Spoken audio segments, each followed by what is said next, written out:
আপনি আপনার স্ত্রীর সাথে সম্পর্ক স্থায়ী করতে হলে জীবন ভরে এক প্লেটে খাওয়ার অভ্যাস করবেন।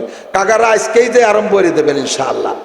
হয় যে বাবা, দুই দুই বুড়ো বুড়ি যদি এক প্লেটে খায় তাহলে বাড়ির জুয়ন যারা আছে তারা কি ভঙ্গিচ্ছে কুয়োরা বেশি, বুড়ো কালে আল্লাহতে গদ গদ হয়ে যাচ্ছে, ইয়ার কি হতে জায়গা পায় না।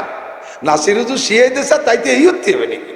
আরে বেটা এই করতে হবে, ভা কথা মোটে কবি দেয়া, তোরাও খাবি, মা বাপরে তো এক প্লেটে খাবি, তাহলে মা বাবার ভিতরে জীবনে গ্যাঞ্জাম হবে না, বরঞ্চ একটা আনন্দের বিষয়। কথা বলেন না কেন? আনন্দিত হবা। আমার আব্বা মা 80 বছর বয়সেও এখন এক প্লেটে খায়, দেখো আব্বা মার মধ্যে কি ভালোবাসা, এটা তো একটা আনন্দের বিষয়। এ জায়গা খেপা বাকে আল্লাহু আকবার। এগুলো সবই নবী পাকের আদর্শ। সিদ্দিকা আয়েশা বলেন, নবী পাক আর আমি একসাথে খানা খাইতাম, কাঁচের গিলাসে পানি পান করতাম, আমি পানি পান করতাম, পানি পান করে বাকি অংশ রেখে দিতাম। এইভাবে করিয়া নবী পাক লক্ষ্য করতেন পানির কাঁচের গিলাসে আবার ঠোঁটটা যে জায়গা লাগছে হুজুর সেই জায়গা ঠোঁট মিশাই পানি খাইতে। আমি গোস্ত খাইতাম, গোস্তের এক পাশ কামড়াইয়া আমি রেখে দিতাম, ওই গোস্তের গায়ে দাঁতের যে দাগগুলো লাগছে নবী পাক সেই দাঁতে দাঁতে দাগ মিশাইয়া চাবাইয়া খাইতেন। যার কারণে হুজুর আলাইহিস সালাতু ওয়াস সালাম বাকি 10টা স্ত্রীর চাইতে আমাকে হুজুরের জন্য বেশি ভালোবাসতেন, আল্লাহর নবী আমাকে বেশি ভালোবাসতেন। আর এই ভালোবাসা শুধু আমার সাথেই না, হুজুরের সব স্ত্রীর সাথে হুজুরে এই আচরণ করতেন। যার কারণে নবী পাকের সাথে স্ত্রীদের সবসময় ভালোবাসা ছিল। আমাদের এই সুন্নতগুলো ঠিক রাখবো। এক দস্তারখানায় খানা খাবেন, দস্তারখানার সুন্নতি তরিকায় বানায় নেবেন, একটা সুন্নতের পর আমল করবেন, 100 শহীদের সওয়াব। এক আল্লাহু আকবার। আমার দিক তাকান, মেসাকের পর আমল করলে 100 শহীদের সওয়াব? জোরে বলেন। বিরাজ দিয়ে দাঁত মাজলি 100? বিরাজ দিয়ে দাঁত মাজবা, বিরাজ ফায়ার করে কলজে ভুটোই মেলাই দেবে। আল্লাহ দাঁত পরিষ্কার করার জন্য ডেলি একবার বিরাজ করেন, ওটা নেকির নিয়েতে না, কিন্তু তবে দাঁত পরিষ্কার করতে বিরাজ লাগে না, জীবনও বিরাজ করি না। সারা জীবন ভরে পকেটে মেসক থাকে। 30 বছর যাবৎ পান খাচ্ছি, আল্লাহর রহমতে সেই হারে দাঁত এখনো কালা হয় নাই। মেসাকি করি, মেসা পেস্তে বিরাজতে মাজন্দি মেসাক করেন, তাতে কি হবে? দাঁতও সাফ হবে, সাথে 100 শহীদের সওয়াব পেয়ে যাব। পারা যাবে না ইনশাআল্লাহ? পারা যাবে না ইনশাআল্লাহ? আজকে 2 সুন্নতের পর একটু অঙ্গীকার নেই, আমি এভাবে খুব একটা নেই না। আজকে 2 সুন্নতের পর আগামীকালকে যে গাছের ডাল দিয়ে মেসক বানাইতে পারবেন কোন কোন আল্লাহর বান্দা? বানাবেন? সত্যি বানাবেন? সত্যি কোন বানাবেন? সত্যই বানাবেন ইনশাআল্লাহ? ইনশাআল্লাহ বানাবেন?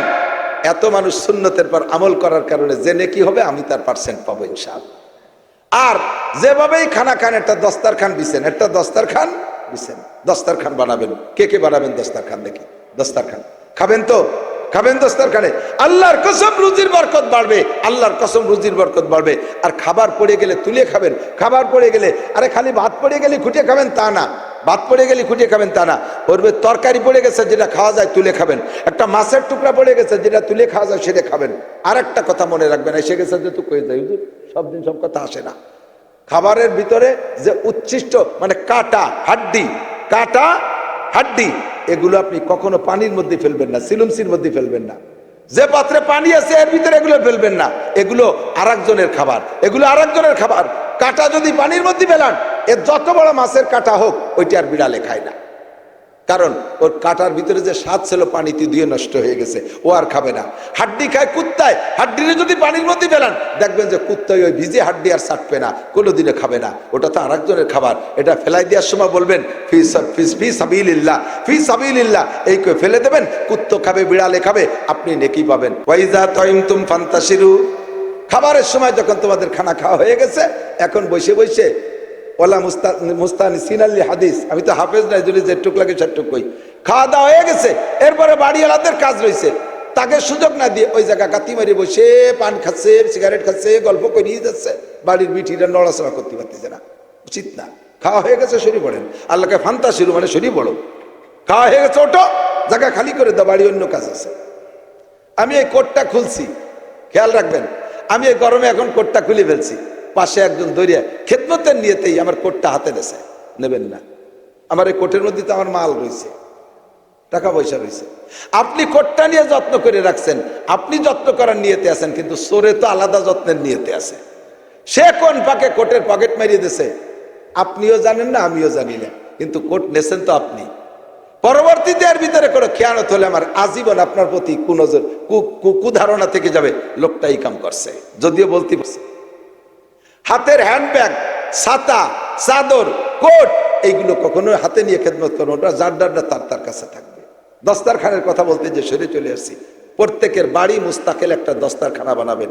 ইদানিং এই যে ওয়াইল কলোতে পাওয়া যাচ্ছে, সুন্দর একটা দস্তারখানা দেবেন। দস্তারখানা ছাড়া খানা খাইলে আপনার খানা খাওয়া হয়ে যাবে, কিন্তু নেকি হবে না। দস্তারখানা বিছে খানা খাবেন। পুরুষরা মোটামুটি একটু আমল করে, মহিলারা দস্তারখান চেনেই না।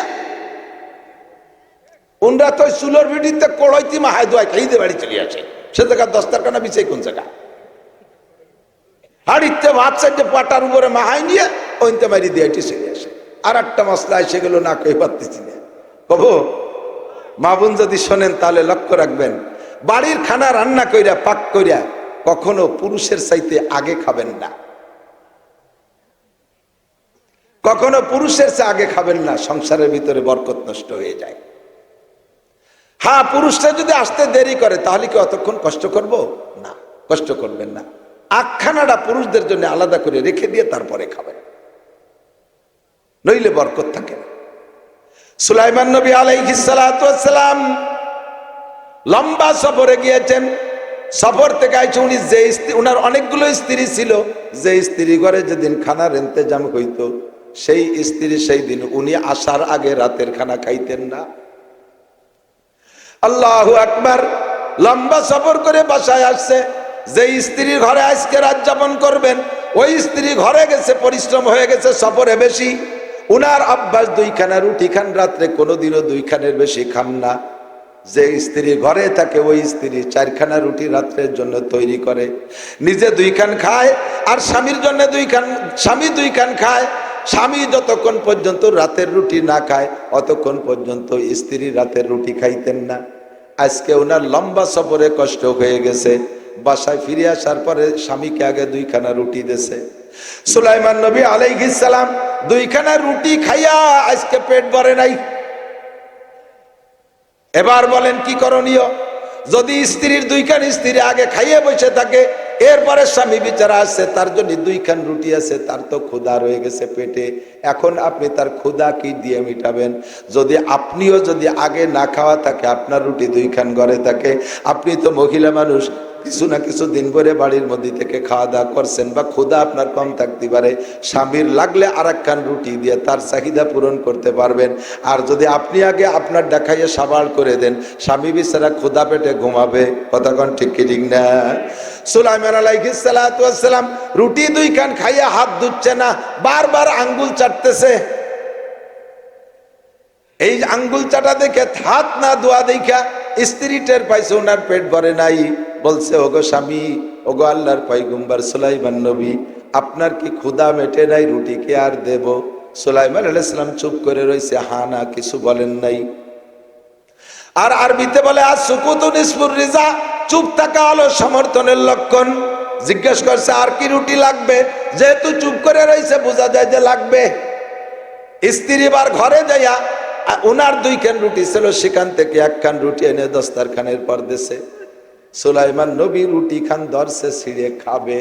ইতিমধ্যে মনের মধ্যে কামড় দেশে, আরে কপাল, আমি যে একখান রুটি খাবো এই রুটি তো আর একজনের, তারও রাত্রে দুইখানা রুটি লাগে। আমি যদি ওই একখান রুটি খেয়ে ফেলাই, ওই মহিলা আমার স্ত্রী যদিও সে রাতে তার অর্ধ ক্ষুধা নিয়ে ঘুমাইতে হবে, রাত কাটাইতে হবে, কষ্ট হবে। রুটি খান সুলাইমান নবী না খাইয়া নিজের জিব্বাটারে টানিয়ে ধরে হাত দিয়ে পিটাইতেছে আর কয়, ও জিব্বা, তোরে জনমের মতো খাওয়াই দেব, তুই আর একজনের হক মাইরে খাবি, আর একজনের হক নষ্ট করবি, তারে কষ্ট দিবি। উনি দুইখান রুটি খেয়ে অপেক্ষা করলেন, রাত কাটাইলেন, আর একখান রুটি স্ত্রীরা খাইলেন না। শিক্ষণীয় অনেক কিছু। স্ত্রীদের শিক্ষণীয় হলো স্বামীর প্রয়োজনে দেওয়ার সুযোগ থাকবে। যদি আগে না খায়, যদি স্ত্রীরা আগে না খায়, তাহলে ঘরে খাবার বেশি থাকবে, স্বামীর প্রয়োজন বেশি হলে দিতে পারবে। এই শিক্ষাটা ওখান থেকে নেবে। আর পুরুষরা শিক্ষা নেবে কি? শিক্ষা নেবে। ভাই আপনার স্ত্রী ঘরে খাইলো কি খাইলো না এ খবরও কিন্তু আপনার রাখতে হবে। কথা বলেন? ঘরে ভালো মুরগি বা ভালো মাছ রান্না হয়েছে বেশ, উনি বসে বসে এ কলজে কো মাইচে কো ওরান কো, সে মুরগির মাথা কো, এত বড় ইলিশ আনলাম ইলিশি মাথা নাই, সব মাথা পরান কলজে জীবন ভরে তোমার পরানে চাই। ও বিটি মানুষ মহিলা তার কি পরান চায় না? তুমি তো কত জায়গায় দাওয়াত খেয়ে বেড়াও, সে জায়গা মোটা মোটা খাও, মহিলাকে দাওয়াত চাওয়া তাই না কোনো জায়গা তেমন। বাড়ি যেদিন খানা ভালো হবে সেই দিন আমরা পুরুষদের দায়িত্ব আগে মহিলাদেরকে পরাণ করে খাওয়াবেন সামনের পর বসে। তবে মহিলাকে আমরা সামনে বসে খাওয়াবো, মহিলারা যেন আমরা আসার আগে আবার গাইড কেটে না দেয়, উন্ডা যেন আবার আড়ি বেরিয়ে না দেয়। আগে উন্ডা থাকবে অপেক্ষা করে স্বামীকে নিয়ে একসাথে খাবেন। বাকি স্বামী স্ত্রী দুইজন যতদিন একসাথে খানা খাবেন অতদিন মিল মোহাব্বত কম হবে না, অতদিন মিল মোহাব্বত কম হবে না। বুড়োরা আইসা কয় বাবা একটা তাবিজ দাও বাবা। আমি তো মাদ্রাসার হুজুর আসে আমার কাছে, আমার আব্বা তাবিজ দিত, সেই সুবাদে মনে করে আমিও বুঝি দেই। আমি কিন্তু তাবিজের বিশ্বাসীও না, তাবিজের ভক্তও না, তবুও মাঝে মাঝে আসে মুরব্বীরা কয় বাবা একটা তাবিজ দাও। কয় কি তাবিজ? কয় তোমার শাশি আমার দিক ফিরিয়েও তাকায় না। সুবহানাল্লাহ। তোমার চাষি আমার কাছে আসেন, আমি বলে বুড়ো কালে না আসলি কি হয়েছে? বাবা বুঝবা বুড়ো হলি, যৌবন কালে স্ত্রী লাগে এক কাজে, বুড়ো হয়ে গেলি লাগে নানান কাজে। যৌবন কালে স্বামী লাগে এক কাজে, বুড়ো হয়ে গেলি লাগে নানান কাজে। যত কাজে লাগে বুড়ো হলি বোঝা যাবে, আগের তে বলতে পারতেছি না। নানান কাজে স্বামী স্ত্রী একে অপরের সহযোগিতায় লাগে। বাবা বুঝতে পারবো না, একটু দোয়া করে একটা তাবিজ দাও তোমার কাকি যেন আমার কাছে এসে বসে। আমি বললাম কাকি কাকা, কাকিরে কাছে বসানোর জন্য এক প্লেটে খানা খাবেন। বাবা প্লেট, সে খাটের কোনায় বসে না আর থালের কোনায়। তুমি একটু দোয়া হইরে দাও, একটা তাবিজ দাও। খাটের কোনায় বসাতে হলে থালের মধ্যে আমি ডুয়ো বানিয়ে বসে পারি। এক প্লেটে স্বামী স্ত্রী দুইজন যতদিন খানা খাবেন অতদিন মিল মোহাব্বতের তাবিজ দেওয়া লাগবে না। বাস্তব প্রমাণ আমি হাতে ধরে শিখাই দিয়ে দিক তাকান। বাস্তব প্রমাণ। তবলিগি জান না? তবলিগি এতাআতি না উলামা ইকরামের সাথে? কার সাথে? জোরে কান। বেজাল আছে নাকি এর মধ্যে? আলেমদের তবলিগের পক্ষে কারা? 2 নম্বর কে আছে নাকি এর মধ্যে? আল্লাহ হেফাজত করবে, বলেন আমিন। ভণ্ড পার্টি 7 পার্টি বাংলাদেশের একটা অন্যতম টুপিধারী পাগড়িধারী সন্ত্রাস। ভণ্ড পার্টি 7 পার্টি টুপিধারী পাগড়িধারী, এরা তবলিগের নামে একটা সন্ত্রাস পার্টি। টঙ্গীর ময়দানে যাইয়া 5-6 জন মানুষকে হত্যা করে দিয়েছে রাতের অন্ধকারে। তবলিগি যাবেন, উলামা ইকরামের সাথে যাবেন। তবলিগি একটা চিল্লা দেন, 12 পুরীর 12 জন, শরীয়তপুরীর একজন, মাদারীপুরীর একজন, ফরিদপুরীর একজন, রংপুরীর একজন, দিনাজপুরীর একজন, সৈয়দপুরীর একজন, এমন করে 12 পুরীর 12 জন এক জামাতে তবলিগ কইরা কাকরাইল যখন আসে, কাকরাইল যখন আইসা কারগুজারি শেষে যখন বিদায় নেয়, দেখবেন গলা জড়াই ধরে ভাই মরা শোকের মতো কান্তি থাকে। কান্দে না? জীবন ভরে প্রতিবেশী ভাইদের প্রতি এত ভালোবাসা হইল না, 40 দিনই এই কয়জনের মধ্যে এই ভালোবাসাটা কেন হলো? কেনটা একটু বুঝে নাও। এক প্লেটে 4 জন করে ভাত খাইছে, এক প্লেটে 4 জনের ভাত খাইছে। শুকনো শুকনো তরকারি সময় যেমন খাক আর না খাক, লাস্টে যে খানিক ডাল ঢেলি নয় না, ডাল, এই ডাউল ঢেলি নিয়ে ডাউল দিয়ে ভাত খায়। আর হুজুর শিয়ে দেশে বারবার আঙ্গুল চাটতে হয়, বারবার আঙ্গুল চাটতে হয়। তা জিব্বে আঙ্গুল চাটিয়ে সেই 4টা আঙ্গুল ডালির মধ্যে, তা জিব্বেতে নাল মাহা গেছে না আঙ্গুলি, এই 4 জনের নাল ভিজলে লাস্টে ডাল ছায় না, লালা লালা হয়ে যায়। এরকম উসলিয়ে আঠা আঠা দেয়া যায়। তাও 4 জনের চুমুক দিয়ে ভাগ করে খাইয়ে পরে আইস দিয়ে বাটিয়ে খাইয়ে খায়। তার মানে কি, একজনের লালা এই ডালির মাধ্যমে আর একজনের পেটে চলে গেছে। এই লালায় লালায় সম্পর্ক হইয়া ভিতরে ভিতরে এত ভালোবাসা হয়ে গেছে, আঙ্গিক সম্পর্ক হয়ে গেছে, যার কারণে কাকরাইল থেকে বিদায়ের সময় কান্নাকাটি করে। বাস, আপনি আপনার স্ত্রীর সাথে সম্পর্ক স্থায়ী করতে হলে জীবন ভরে এক প্লেটে খাওয়ার অভ্যাস করবেন। কাকারা আজকেই যে আরম্ভ করে দেবেন ইনশাআল্লাহ। হয় যে বাবা, দুই বুড়ো বুড়ি যদি এক প্লেটে খায় তাহলে বাড়ির জুয়ন যারা আছে তারা কি ভঙ্গিছে কুয়োরা বেশি। বুড়ো কালে আল্লাহতে গদগদ হয়ে যাচ্ছে, ইয়ার কি হতে জায়গা পায় না। নাসির হুজুর শিয়ে দিয়েছে তাইতে এই হতে হবে নাকি? আরে বেটা এই করতে হবে, পা কথা মোটে কবি দেয়া তোরাও খাবি, মা বাপরে তো এক প্লেটে খাবি, তাহলে মা বাবার ভিতরে জীবনে গ্যাঞ্জাম হবে না, বরঞ্চ একটা আনন্দের বিষয়। কথা বলেন না কেন? আনন্দিত হবা। আমার আব্বা মা 80 বছর বয়সেও এখন এক প্লেটে খায়, দেখো আব্বা মার মধ্যে কি ভালোবাসা, এটা তো একটা আনন্দের বিষয়।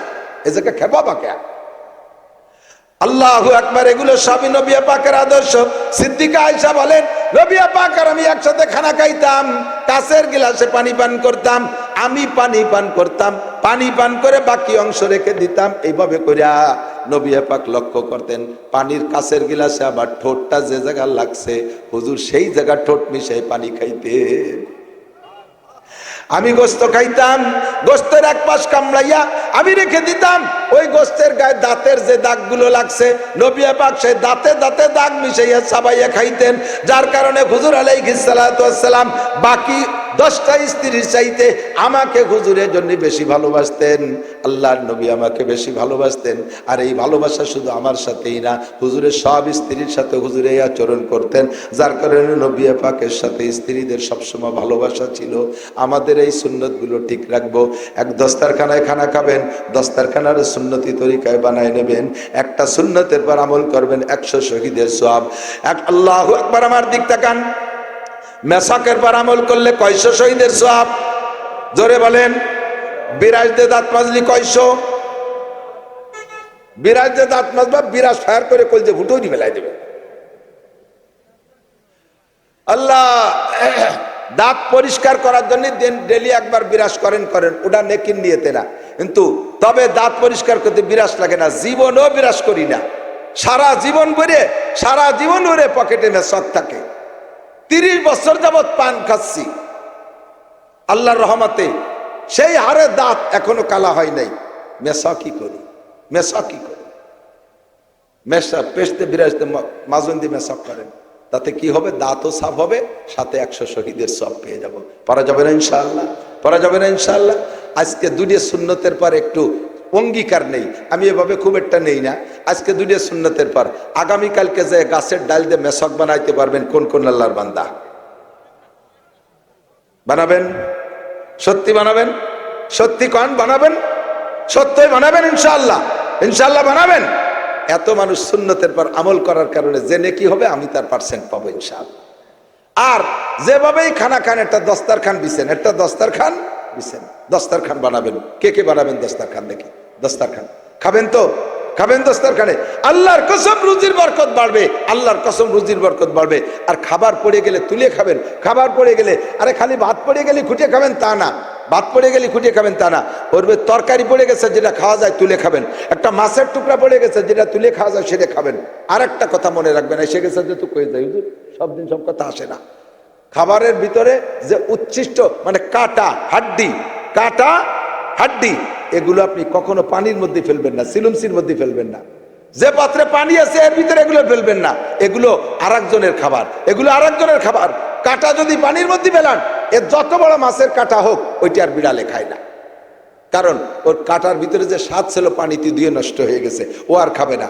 হাড্ডি খায় কুত্তায়, হাড্ডিরে যদি পানির মধ্যে ফেলান দেখবেন যে কুত্তায় ওই ভিজে হাড্ডি আর চাটবে না, কোনোদিনে খাবে না, ওটা তো আরেকজনের খাবার। এটা ফেলাই দেওয়ার সময় বলবেন ফি সাবিলিল্লাহ, এই করে ফেলে দেবেন, কুত্তো খাবে, বিড়ালে খাবে, আপনি নেকি পাবেন। ভালো করে মনে রাখেন, এক যুবক স্বপ্নে দেখে, আমার দিক, এক যুবক স্বপ্নে দেখে ওর আব্বা মারা গেছে, ওর আব্বা মারা গেছে, তো আব্বা জান্নাতের ভিতরে তরমুজ খাচ্ছে, জান্নাতি তরমুজ, বলেন না সুবহানাল্লাহ।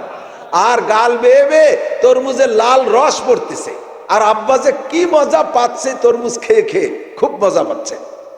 স্বপ্ন ভাঙ্গার পরে, ঘুম ভাঙ্গার পরে সজাগ হয়ে এখন বুঝে উঠতে পারতেছে না কি দেখলাম। তো স্বপ্নের তাবির জাননেওয়ালা হযরত মাওলানা ইয়াকুব নানুতুবি রহমাতুল্লাহ আলাইহি অথবা ওই সাইজের একজন বুজুর্গ স্বপ্নের ব্যাখ্যা দিতে পারে। স্বপ্ন হলে এক আজীব জিনিস, এদিক খেয়াল করেন, স্বপ্ন এক আজীব, দেখবেন একটা, তার তর্জমা আর একটা, এ বোঝা বড় কঠিন। এক যুবক স্বপ্নে দেখে, ভালো ধার্মিক দিনদার এক যুবক স্বপ্নে দেখে 7 খান কুরআন শরীফের উপরে পেশাব করতেছে। কিছু কবেন না? মুসলমান কুরআন শরীফের উপরে স্বপ্নে পেশাব করা স্বপ্নে দেখে, এটা কি ভালো স্বপ্ন? যুবক নামাজি, ওযু বানায় শুইছে, তাহাজ্জুদ মিস নাই, দাড়ি সুন্নত কোনোটা মিস নাই, সুন্নতি কায়দা ডাইন কায়দায় শুয়ে রইছে, সেই শেষ রাত্রি ওই কায়ত অবস্থায় শেষ রাত্রির স্বপ্ন বেশিরভাগ সত্য হয়। তো এই স্বপ্ন ও জীবনে মিথ্যে কথা বলে না। সে স্বপ্নে দেখে 7 খান কোরআন শরীফের উপরে পেশাব করতেছে। এটাও ও সজাগ হয়ে গেছে, মানে জাকি মারি যে কি দেখলাম, কি কাফের হয়ে গেলাম। এখন ফজর পর্যন্ত তাহাজ্জুদ পড়ে ফজর পর্যন্ত কান্নাকাটি করিয়া মসজিদের ইমাম সাহেবের কাছে যাই বলতেছে, হুজুর এই কি স্বপ্নে দেখলাম, আমি এত আমল করে শুই তারপরে বেঈমান হয়ে গেলাম নাকি? তো ইমাম সাহেব কাছে, বাবা আমি বুঝিনি, এ স্বপ্নের ব্যাখ্যা বুঝিনি, দেওবান্দে চলে যাও, ইয়াকুব নানুতুবি রহমাতুল্লাহ আলাইহি উনি স্বপ্নের ব্যাখ্যা জানে। তো ওই যুবক যাইয়া ইয়াকুব নানুতুবিকে বলতেছে, হুজুর আমি কাফের হয়ে গেছি, আমি বেঈমান হয়ে গেছি, আল্লাহ আমার জাহান্নামে দেবে নাকি জানি না, আমি 7 খান কোরআন শরীফের উপরে স্বপ্নে দিয়ে যে পেশাব করতেছি। হুজুর জড়াই ধৈর্য কয়, বাবা তুই কি কি আমল করিস? কদি এত দামি স্বপ্ন কিভাবে দেখলি? তুই কি সত্যি স্বপ্নে দেখছিস না সজাগ হয়ে দেখছিস? সত্যি কথা কদি, এত দামি স্বপ্ন কিভাবে দেখলি? আমি এত আমল করি, এরকম একটা স্বপ্ন কোনোদিন দেখলাম না। যুবক কয়, হুজুর কি কর? আমি কোরআন শরীফের উপর পেশাব করছি, এ আবার দামি হয় কি রে? কয় যে তুই তর্জমা তো জানিস না, স্বপ্ন কি জানিস? তুই বিয়ে করছিস? কয় না। তো তুই বিয়ে করবি, বউটা হবে ধার্মিক, বউটা হবে তোর ঔরসের মাধ্যমে, স্ত্রীর গর্ভের মাধ্যমে আল্লাহ তাআলা তোরে 7টা পুত্র সন্তান দেবে, 7টাই হাফেজ ও আলেম হবে, তুই তাই দেখছিস। কি আজীব খেলা!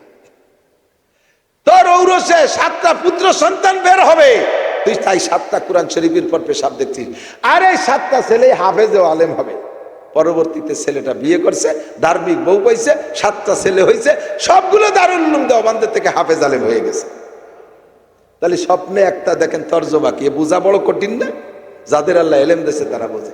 যুবক স্বপ্নে দেখে বাপে তরমুজ খাচ্ছে, এখন ভয় পাইছে, আল্লাহ তরমুজই খাচ্ছে না অন্য কোনো নাপাক খাচ্ছে, কি দেখতে কি দেখলাম আল্লাহ জানে। যাইয়া হুজুরি কাছে বলছে, হুজুর বলছে, বাবা তুমি কি দিনের বেলা তরমুজ খাইছো নাকি? বলে, জি হুজুর আমি দিনের বেলা তরমুজ খাইছি। কিভাবে তোমার দিনের তরমুজ খাওয়ার ইতিহাসটা কও?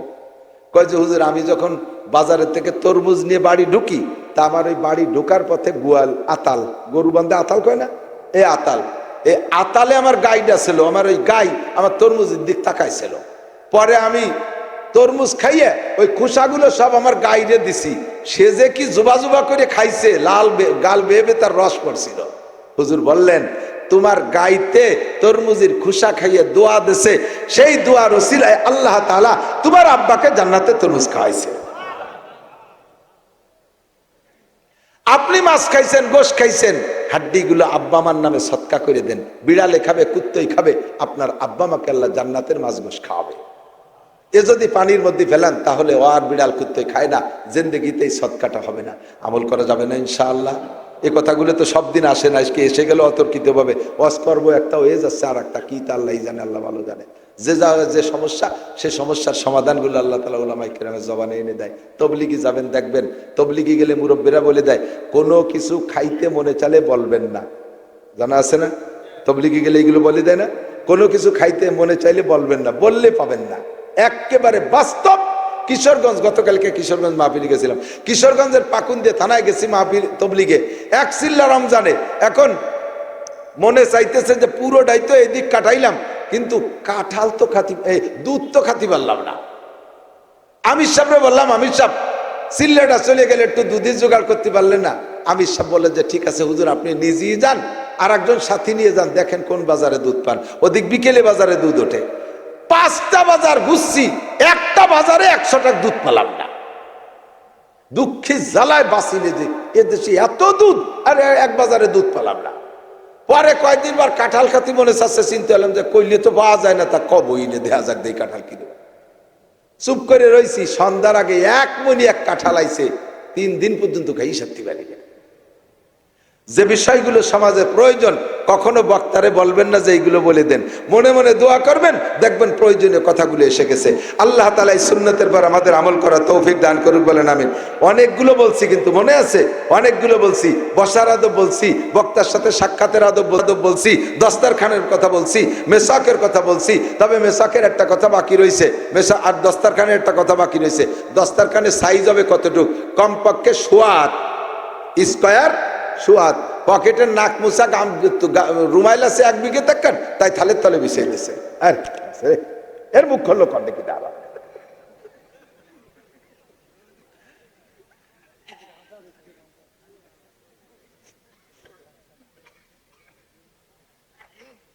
এটা দস্তারখান না, বানায় নেবেন স্কোয়ার, সোয়াত সোয়াত, লাল হইলে আরো ভালো, তাহলে জোল টোল পড়লে ময়লা দেখা যায় না, সাদা না, লাল লাল বা হলুদ বানাবেন দস্তারখান।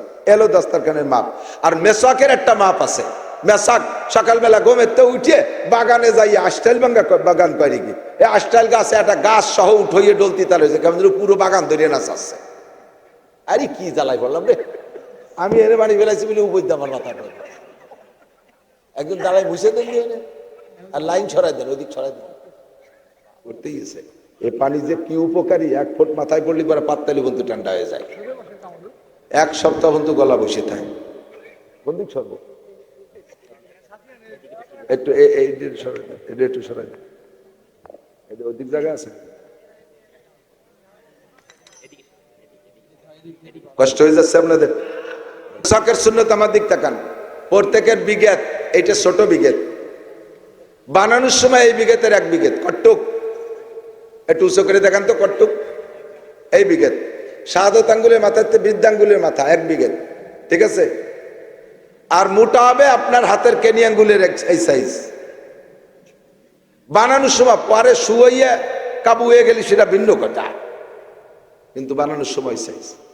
আর তিক্ত গাছের মেশাক হলে আপনার পেট দাঁত সব দিক দিয়ে উপকারী, এই সাইজ। আর ব্যবহারের সুন্নাত, ডাইন পাশে এইভাবে খাড়াভাবে ডলতি ডলতি বাম দিক, আবার ডাইন পাশে ডলতি ডলতি বাম দিক, আবার ডাইন পাশে ডলতি ডলতি বাম দিক, এভাবে 3 বার করা সুন্নাত। তারপর আপনি অধিক করেন, কিন্তু বেজোড় করতে পারলে আর এক সুন্নাত হবে। প্রত্যেকটা সুন্নতের ভিতরে, সুন্নতের মধ্যে অনেক সুন্নত আছে। আল্লাহ তাআলা আমাদের আমল করা তৌফিক দান করে। সবাই বলি আমিন, সবাই বলি আমিন। আল্লাহ, দুনিয়ায় মানুষ আসার পরে, আসার আগে থেকেই আমাদের পিছনে শত্রু লেগে আছে না নাই? শত্রুর নাম কি? মিস্টার ইবলিস। কি বলেন একটু? খালি ইবলিস না, মিস্টার ইবলিস। দুনিয়াটারে জ্বালাই কাছে মিস্টাররা, হজরতরা খুব একটা জ্বালাচ্ছে না, মিস্টাররা জ্বালাচ্ছে। মিস্টাররা যদি ধর্মের মধ্যে ঢোকে তাহলে সে ধর্মরেও শেষ করে দেয়। মিস্টাররা ধর্মের মধ্যে ঢুকে, দেখেন এক মিস্টার ডক্টর জাকির নায়েক টেলিভিশনে আইসা ওয়াজ কইরা হাজার হাজার যুবকদেরকে নষ্ট করে ফেলাইছে। মনে করে যে ডক্টর জাকির নায়েকের চেয়ে বড় আলেম নাই, সে যা বলে, আরে কপাল কিসি তুমি হুজুর, তুমি তো ভাষাই জানো না, গ্রাম্য বাংলায় কথা কও, সে ইংরেজি, অঙ্ক, তারপরে কি কয় আরো বিভিন্ন ভাষা, তৌরাত, জবুর, ইনজিল, কুরআন সব যে ঢেলি দিয়ে পড়ে। আরে দোস্ত, মনে রাখবেন নবী পাক বলেছেন, উনজুর ইলা মান কল ওয়ালা তানজুর ইলা মা কল। ওলামায়ে কেরামের কাছে শুনে দেখেন যদি মিথ্যে কথা বলি। নবী পাক বলেছেন, উনজুর ইলা মান কল ওয়ালা তানজুর ইলা মা কল। কি বললো তা আগে দেখো না, তা আগে শুনো না, কে বললো তাকে আগে দেখো, কে বললো তাকে আগে দেখো। বলনেওয়ালার ভিতরে যদি সুন্নতের আমল না থাকে, বলা অনুযায়ী আমল না থাকে, ওই বলনেওয়ালার বলা যত সুন্দর হয়, ওর কথার ভিতরে হিদায়েত নাই। আরে বাহ্যিকভাবে ভালো দেখলেও আন্ডারগ্রাউন্ডে তার মধ্যে অনেক ক্ষতি আছে। 100-র উপরে মিথ্যা মাসলা, ভুল মাসালা বলেছে ডক্টর জাকির নায়েক, 100-র উপরে। এইটা ধরার যোগ্যতা আপনার নাই। আপনি তো দেখতেছেন হিন্দু কালেমা পড়ে মুসলমান হয়ে যাচ্ছে, কাফেররা তার কাছে ঠইকে যাচ্ছে। এই ঠকাজিতা বড় কথা না, ভিতরে ভিতরে 1 নম্বর মাল আমার দিক, 2 নম্বর মাল যদি প্রোডাকশন দিতে হয়, 2 নম্বর মাল নিয়ে যদি মার্কেটে ব্যবসা করতে হয়, তাহলে আগে প্রোডাকশন দিতে হবে 1 নম্বর মাল। কোনো কোম্পানি টিকে যাইতে হলে আগে 1 নম্বর মালের প্রোডাকশন দিতে হবে। আর 1 নম্বর মালে ব্যবসা নাই, 1 নম্বর মালে ব্যবসা নাই। তবে ধৈর্যই যদি ইন্ডাস্ট্রি থেকে 2 নম্বর মাল প্রোডাকশন দেয়, ওই ইন্ডাস্ট্রিজ কোনোদিনও সফল হতে পারবে না। আগে 1 নম্বর মাল দিতে হবে, যখন মার্কেট পেয়ে যাবে এরপরে 2 নম্বর, 6 নম্বর, 14 নম্বর দিলেও ওই তালে তালে চলতে তালে থাকবে। যেমন আরএফএল, আরএফএল একটা প্রসিদ্ধ নাম, প্লাস্টিকের জগতে আরএফএল প্রথম সবচেয়ে ভালো মাল প্রোডাকশন দিয়েছে। এখন আরএফএল অনেক নিচু মানের মাল, তার চাইতে বাংলাদেশি অনেক কোম্পানি ভালো ভালো প্লাস্টিক উৎপাদন করতেছে। কথা বলেন ঠিক ঠিক না? ভালো ভালো মাল তৈরি হচ্ছে, কিন্তু মানুষে আরএফএল এর নামে যাইয়ে আরএফএল বদনা দাও, আরএফএল চেয়ার দাও, আরএফএল এটা দাও ওটা দাও, অথচ আরএফএল এর সে ভালো মাল আছে। এখন আরএফএল আলাদা 14 নম্বর মাল দিয়ে ব্যবসা করে খেয়ে যাচ্ছে। এইটাই হলো ব্যবসার সিস্টেম। ইহুদ নাসারাদের চক্রান্তে টেলিভিশনের জগতে আইসা ধর্মের ভিতরে ঢুইকা বহুত জনে এরকম 2 নম্বরই করতেছে। আপনারও তো সব ভক্ত হয়ে গেছেন। আল্লাহু আকবার। সাবধান থাকবেন। শয়তান 2 প্রকার, মিনাল জিন্নাতে ওয়ান নাস, জিন শয়তান আর ইনসান শয়তান, মানুষ শয়তান। জিন শয়তানও যেমন ক্ষতি করে, মানুষ শয়তানও এরকম ক্ষতিকারক। আল্লাহর কাছে সবসময় দোয়া করবেন। আল্লাহ আপনাদেরকে হুকুম করতেছেন, ইয়া আইয়ুহাল্লাযীনা আমানু লা তাত্তাখিযু আদুওয়ি ওয়া আদুওয়াকুম আউলিয়া। হে আমার অন্ধ জগতের অটল বিশ্বাসী পাগলরা, জীবনে কোনোদিন আমার শত্রু আর তোমাদের শত্রুদেরকে বন্ধু বানাবা না। আমার শত্রু তোমাদের শত্রুরে বন্ধু বানাবা না। তোমাদের শত্রু শয়তান তোমাদেরকে জান্নাত থেকে বের করে দিয়েছে, তোমাদেরকে জান্নাত থেকে বের করে দিয়েছে। জোরে বলেন কে? আমরা ছিলাম জান্নাতে। কোন জায়গা ছিলাম? জান্নাতে ছিলাম। আব্বাজি যদি আদম আলাইহিস সালাম, মা হাওয়া আলাইহিস সালাম যদি জান্নাতে থাকতেন তাহলে আমাদের সকলের জন্ম হতো জান্নাতে। ওই দুইজনে বের করছে, মানে আমাদেরকে জান্নাত থেকে বের করে দিয়েছে। তাহলে শয়তান আমাদের চিরশত্রু, আমাদেরকে জান্নাত থেকে বের করছে। আর আল্লাহ কয় মানব জাতি আমার শত্রু, মানুষের মধ্যে আছে আমার শত্রু। আমি আল্লাহর শত্রু মানুষ। আরে আমার পদ নিয়ে কাড়াকাড়ি করছে নমরুদ, এটা মানুষ, কাজেই নমরুদ আমার শত্রু। আমার পদ নিয়ে কাড়াকাড়ি করছে ফেরাউন, খোদাই দাবি করেছে, এই ফেরাউন আমার শত্রু। আমার পদ নিয়ে কাড়াকাড়ি করছে সাদ্দাত, কোন জিন আমার পদ নিয়ে কাড়াকাড়ি করে নাই, এই জন্য সাদ্দাত আমার শত্রু, মানুষ আমার শত্রু। কালাতুল ইয়াহুদ উযাইর ইবনুল্লাহ, ইহুদিরা বলে উযাইর আলাইহিস সালাম, আমার খেয়াল করতেছেন আপনারা? ইহুদিরা কয় উযাইর আলাইহিস সালাম আল্লাহর ছেলে। ভালো করে বুঝেন নাই বিদায়, গভীরে নজর দেন নাই বিদায় নাউজুবিল্লাহ আসতে কইছেন। উযাইর আলাইহিস সালাম আল্লাহর ছেলে, এই কথা বললে কত দূর যায় জানেন? ইহুদিদের দাবি উযাইর আলাইহিস সালামের মায়ের সাথে আল্লাহ যৌন মিলন করেছে, গর্ভ ধারণ করাইছে আল্লাহ, সেই গর্ভের সন্তান উযাইর। ওয়াকালাতিন নাসারা মাসীহ ইবনুল্লাহ, আর নাসারা খ্রিস্টানরা কয় মারিয়ামের স্বামী নাই, আল্লাহ মারিয়ামের সাথে যৌন মিলন কইরা গর্ভধারণ করাইয়া সেই গর্ভের সন্তান ঈসা। একটু জোরে কর না নাউজুবিল্লাহ। আল্লাহ কয় আমার নামে এত বড় অপবাদ আর কেউ দেয় নাই, স্বয়ং ইবলিস আমার নামে এরকম অপবাদ দেয় নাই। কাজেই এই ইহুদ নাসারা আমার শত্রু। লা তাত্তাখিযু আদুওয়ি ওয়া আদুওয়াকুম আউলিয়া, আমার শত্রু তোমাদের শত্রুর সাথে বন্ধুত্বতা করবা না, যেই করবা তার সম্পর্কে রেজাল্ট শুনে নাও। ওমাই ইয়াতাওয়াল্লাহুম মিনকুম ফাইন্নাহু মিনহুম, তাদের সাথে যাদের সম্পর্ক হবে কিয়ামতে আমি তাদেরকে তাদের সাথে বিবেচনা করব।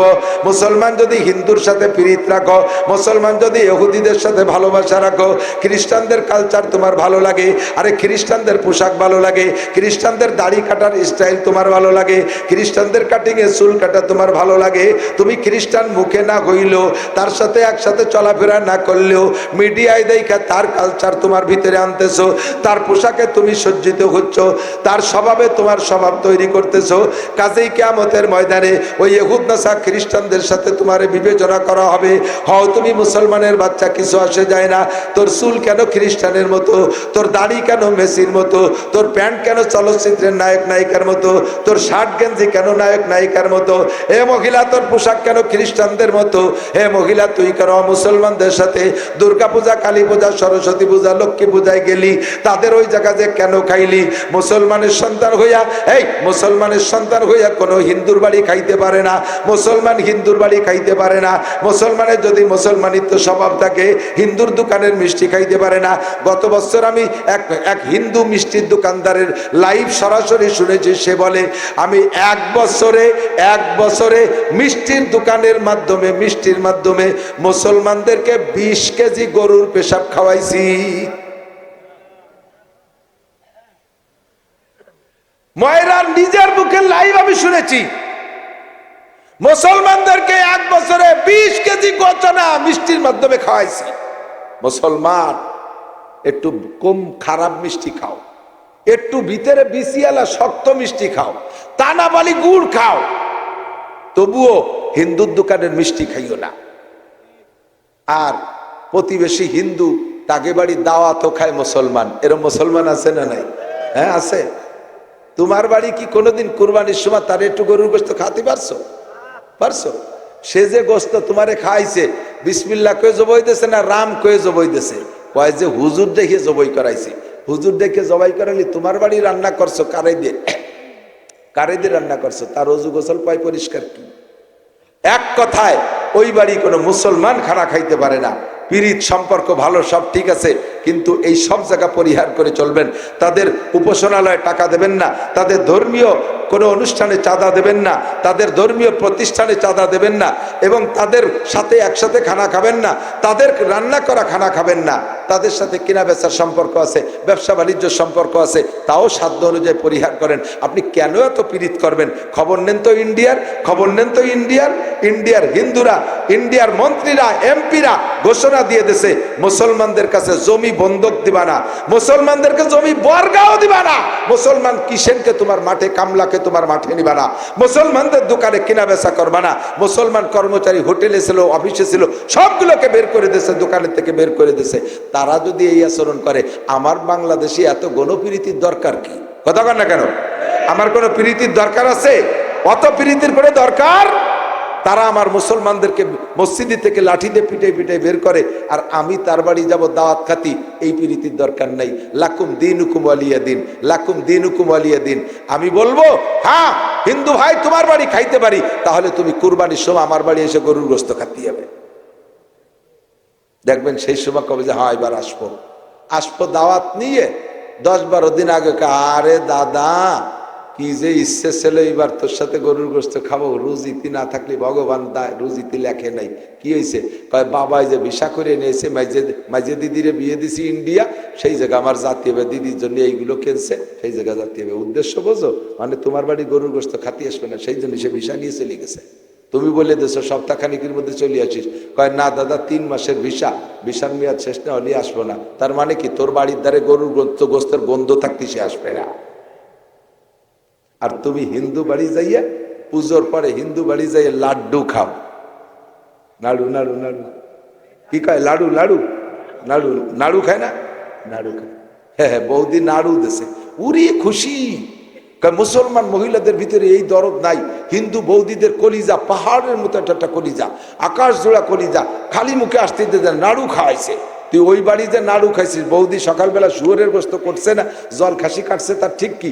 সেই আদ্যে রক্ত মাহানু যে আদ্যে নাড়ু বানাইয়া তাই তোরে দেশে তুই জম্মের খাইছিস। ওয়া না খাইয়ে মাদ্রাসায় আসিস, আমরা মাটি দিয়ে কুলু কিডালা বানাই তুইছি, ওর 3টে খাইয়ে 1 গ্লাস পানি খেয়ে চলে যাইস। আর কি কব আমি খুঁজে পাচ্ছি। আল্লাহ হেফাজত করুক, বলেন আমিন। লা তাত্তাখিযু আদুব্বি ওয়া আদুব্বাকুম আউলিয়া। শয়তান আমাদের দোস্ত না দুশমন? আল্লাহ শয়তান আমাদেরকে দিয়ে গুনাহ করাবে, এটা আল্লাহ জানে। এটা আল্লাহ পাক আমাদেরকে জান্নাতে দেবেন, এজন্য জান্নাত সৃষ্টি করেছেন। এর কারণে আল্লাহ পাক বলেন শয়তানে তোমাদেরকে দিয়ে গুনাহ করাবে। গুনার ক্লাসিফিকেশন 2টা, কবিরা আর সগীরা। কবিরা আর সগীরা। আল্লাহ পাক দায়িত্ব নিয়েছেন, আমি সগীরা গুনার দায়িত্ব নিলাম, আল্লাহ নিয়েছে সগীরা গুনার দায়িত্ব। আর আমারে আপনারা দেশে কবিরা গুনার দায়িত্ব। কি গুনাহ? আল্লাহ কয় ইন তাজতানিবু কাবাইরা মা তুনহাউনা আনহু নুকাফির আনকুম সাইয়্যাতিকুম। ও বান্দা, তুমি যদি তোমার যোগ্যতা বলে কবিরা গুনাহ থেকে বাঁচতে পারো, তোমার যোগ্যতা বলে কবিরা গুনাহ থেকে বাঁচতে পারো, নুকাফির আনকুম সাইয়্যাতিকুম, তোমার জীবনে যত সগীরা গুনাহ হবে এর একটা থেকেও তওবা করা লাগবে না। বিনা তওবায় আমি আল্লাহ সমস্ত সগীরা গুনাহ মাফ করে দেব। বলবেন না সুবহানাল্লাহ? আমি বললাম আল্লাহ তুমি কবিরা গুনার দায়িত্ব নাও, সগীরাটা আমাকে দায়িত্ব ছেড়ে দাও।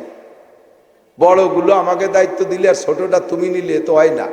আল্লাহ কয় গুনাহ তো গুনাই, সগীরা গুনায়ও 7000 বছর জাহান্নাম, কবিরা গুনায় 7000 বছর জাহান্নাম। বাকি সগীরা গুনার দায়িত্ব তোরে দিলি তুই বাঁচতে পারবি না। কবিরা গুনার দায়িত্ব এজন্য দিছি, কবিরা মানে বড়, বড়ডারে দেখা যায়, বড়ডারে একটা 4 হাত লম্বা একটা গুক্কু সাপে যদি আপনারা কামড় দিতে যায়, ফনা তোলে না? ফনা ছাড়া কিন্তু বিষাক্ত সাপে দংশন করতে পারে না, ফনা তোলে। তা সাপটা যদি বড় হয়, ফনাটা বড় হয়, আর কামড় দেওয়ার আগে ফস করে একটা শব্দ করে, তাহলে সাপটা বড় হলেই পারা তারে দেখা যায়, ফনাটা বড় হয় দেখা যায়, ফসটা জোরে হয় কানে শোনা যায়, ইচ্ছা করলে লাভ দিয়ে জাম করে সরিয়ে যাওয়া যায়, ঠিক কিনা? আর ছোট একটুক একটা গুক্কু সাপের বাচ্চা, কেউটো সাপের বাচ্চা, ওই ছোট সাপে কামড়ালি তো মানুষ মরে না? হ্যাঁ মরে, মরে না? মরে না। সগীরে সাপ হতে কি হবে? সগিরে সাপ, ছোট সাপ মরে মরে। এই ছোট সাপ এ রাতের থেকে বাঁচা কিন্তু ভারী কঠিন। ও মুজার মধ্যে যে ঢুকে বসে রয়েছে আপনি জানেন না, জুতার মধ্যে ঢুকে বসে রয়েছে জানেন না, ভরি দিয়েছেন জুতোর ভিতরে পা মারি দিয়েছেন, জাইঙ্গের মধ্যে পেঁচায় রয়েছে ভরিয়ে ফেলাইছেন, জাগা মতো মারি দিয়েছে, বালিশির তলে যে বসে রয়েছে কানের দ্বারা হুশ করে মারি দিয়েছে, ওর টুকটা দেহাও যায় না, তার হুশও নাই, তার ভনাও নাই, আবার কামড় দিলি মরে, আবার কামড় দিলি মরে। তাহলে বলেন বড় সাপের থেকে বাচ্চা সহজ না ছোট সাপের থেকে? ছোট সাপের থেকে বাচ্চা সহজ না? তোমারে কয়টা কবিরা গুনাহ চিনাই দেই, এদিক থাকেন, কয়টা কবিরা গুনাহ চিনাই দেব, এই কবিরা গুনাহগুলো থেকে তুমি বাঁচো, আমি তোমার জীবনের সমস্ত সগীরা গুনাহ বিনা তওবায় ক্ষমা করে দেব। এক নম্বরে শিরিক কবিরা গুনাহ। শিরিক কবিরা গুনাহ, কোনো পীরের দরবারে মান্যত করা শিরিক। পীরে কোনো পীরের ভিতরে কোনো আলাদা ক্ষমতা আছে, এই ক্ষমতায় বিশ্বাস করা শিরকি গুনাহ। মানুষ মারা যাওয়ার পরে, পিসাব মারা যাওয়ার পরে মাজারে যাইয়া কবরে যায়, সে জায়গা গরু দেয়, ছাগল দেয়, আর মনে করে পীর বাবা অনেক কিছু করে দেবে, এইটা আপনি মুশরিক হয়ে গেছেন, আপনি মুশরিক হয়ে গেছেন। এই শিরকি গুনাহ আল্লাহ পাক আপনারে ক্ষমা করবে না। আল্লাহ কা ইন্নাল্লাহা লা ইয়াগফিরু আন ইউশরাকা বিহি ওয়া ইয়াগফিরু মা দুনা যালিকা লিমান ইয়াশা। শিরকি গুনাহ বাদে আর যত গুনাহ তুমি করেছো, তোমার যে কোনো ভালো কাজ দেখে আমি আল্লাহ ক্ষমা করে দিতে পারি, এই জন্য শিরকের গুনাহ করবা না। এক নম্বরে শিরিক, দুই নম্বরে কুফরি গুনাহ। কুফরি গুনাহ বোঝেন না? আমার দিক তাকান, কুফরি গুনাহ বুঝে নেন। সব নিয়ামত উপভোগ করে শকর আদায় না করার নামই কুফরি। গলা সমান খাইয়ে গ্যাড় গ্যাড় করে চলে গেলেন, জোল ভালো হয়নি, মাছ ভাজা ভালো হয়নি, ডিম কি এসছে, বর্তা মাহাইছে না গুড়ার ডিম মাহাইছে, এই গালাগালি হতে চলে গেলেন, হয়ে গেল শকর আদায় হয়ে গেছে। আল্লাহ যা রুজিতে রাখছে তাই খাইছি। তরি তরকারিতে যদি একটু কোনোদিন রান্না খারাপ হয়ে যায়, ওই দিন বউরে প্রশংসা বেশি করবেন, আজকে যা রাঁধছো তোমার হাত চাইতে খাতি মনে চাচ্ছে, খুশি হয়ে পরের দিন ভালো রান্নবে। আর আজকে যদি যা রান্না করছে এ যদি বদনাম, কি যা রাঁধছে এ আয় তোর মাথায় ডালবো, তাহলে বিটি যদি সেইরকম তেজি মহিলা কয়তো তোরটা তুই রান্ধে কা, শেষে কি এরবেন কয়ব বেটা। আমাকে ওই জায়গায় ভ্যান চালাই নিয়েছে, জম্মের ডিলে দুইটা মহিলারে উঠাইয়ে ও ভ্যানে নিয়ে যাচ্ছেন, কদ্দূর যাওয়ার পর এত অলস, পেটের ঘরে কি করে না, ফাঁকা মাঠের মধ্যে যাইয়ে আর ওই মাইয়ে দুটো কাছে, ভাই একটু জোরে চালা, ভাই একটু জোরে চালা, ওইভাবে চালাই যাচ্ছে, বারবার ভিড়ে ভিড়িয়ে পরে ভ্যানেলা নামে কয় তুরা চালা, পারবো না, ও ভ্যান থেকে খানিক দূর চলে গেছে, তা তুরা চালা। শেষে কয় না বাড়ি তুই যা পারিস তাই চালা। যদি তারেতে ভালো চালাইতে হয় তাহলে পাম্প দিতে হবে, তুই এত চালানো শিখলি কি করি, ফার্স্ট ক্লাস, তোর মধ্যে এরকম তেজি আর কেউ না, দেখবেন যে প্যাডেল আরো জোরে মারতেছে, সিস্টেমই তো জানেন না। আল্লাহ নিয়ামত যা আল্লাহ রুজিতে রাখছো তাই পাইছি, বলেন আলহামদুলিল্লাহ, বলেন আলহামদুলিল্লাহ। এই সব কিছু মানতে হলে জানতে হবে, বলেন মানতে হলে জানতে হবে। দাড়ি চাচা সগীরা না কবিরা? দাড়ি চাচা সগীরা না কবিরা? ছোট্ট ছোট্ট করে রাখা তার চেয়ে বড় কবিরা। দাড়ি সাইটে সাইটে একটুক একটু পিসি দাড়ি রাখা, এটা পুরো শেভ করে ফেলানোর চাইতে বড় জঘন্য অপরাধ। কারণ শেভ করা আলা জানে যেটা আমি অন্যায় করতেছি, আর একটুক একটুক রাখিয়ে উনি মনে করতেছে আমি সুন্নতের পর আমল করতেছি। যা সুন্নত না তারে সুন্নত মনে করা বেশি অপরাধ, তা আরো বেশি অপরাধ, কাজে আপনি আরো বড় গুনাহ করতেছেন। দাড়ি কাটা সাটা কবিরা গুনাহ, তারপরে মিথ্যে কথা কবিরা গুনাহ, গীবত শিকায়ত কবিরা গুনাহ, পরনিন্দা কবিরা গুনাহ, গালাগালি করা কবিরা গুনাহ, অকথ্য ভাষা ব্যবহার করা কবিরা গুনাহ, টাকলুসিয়ে কাপড় পরা কবিরা গুনাহ, নামাজ না পড়া কবিরা গুনাহ, শরীয়তের বিধিবিধান আরো যা আছে, পরের জমি দখল করা, আইল ঠেলা, তারপরে সুদ খাওয়া, ঘুষ খাওয়া, বিড়ি খাওয়া, সিগারেট খাওয়া, বেপর্দা করা, মহিলারা বোরকা পরে মুখ খোলা রাখা, মাথা খোলা রাখা, টাইট বোরকা পরা, টাইট প্যান্ট পরা, যেই প্যান্ট পরলে শরমগা লজ্জাস্থান টের পাওয়া যায়, এমন টাইট প্যান্ট পরা যেই প্যান্ট পরলে 5 থেকে 1 বিঘেত খুলে যায়, ওই প্যান্ট পরা যেভাবে লুঙ্গি পরলে নাভির নিচে চলে যায়, এই লুঙ্গি নাভির নিচে লুঙ্গি পরে প্যান্ট বেরোয় থাকা, এ সব কবিরা গুনাহ। আল্লাহ কয় তুমি কবিরা গুনাহ থেকে বাঁচো, নুকাফির আনকুম সাইয়্যাতিকুম, তোমার সমস্ত সগীরা গুনাহ আমি আল্লাহ তাআলা বিনা তওবায় ক্ষমা করে দেব। জোরে বলেন আলহামদুলিল্লাহ। আল্লাহ বড় মেহেরবান, আমাদেরকে বাঁচানোর জন্য ব্যবস্থা নিয়েছেন।